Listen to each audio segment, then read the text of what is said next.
90 দশকের ঢাকা মহানগরের আন্ডারওয়ার্ল্ডকে ঘিরে নির্মিত আবু হায়াত মাহমুদ পরিচালিত cinema Prince once upon a time in Dhaka.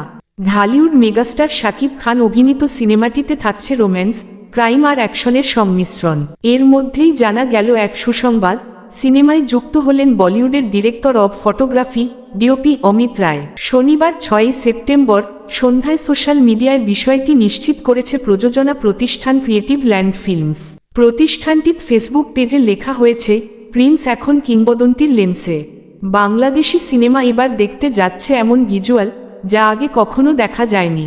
নির্মাতা রামগোপাল ভার্মার টিমে যুক্ত হয়ে চিত্রগ্রাহক হিসেবে নিজের যাত্রা শুরু করেন অমিত রায়। কাজ করেছেন নিঃশব্দ, দাস কাহানিয়া, সরকার রাজ, দম মারো দম, লাভ আজকাল, ডানকি, অ্যানিমেল এর মতো সিনেমার চিত্রগ্রাহক হিসেবে। অমিত রায়ের যুক্ত হওয়া প্রসঙ্গে নির্মাতা আবু হায়াত মাহমুদ বলেন, আমরা শুরু থেকেই বলছিলাম প্রিন্স হবে লার্জার দ্যান লাইফ এক্সপেরিয়েন্স। সেই ভীষণকেই শক্তিশালী করতে আমাদের সঙ্গে যুক্ত হলেন অমিত রায়।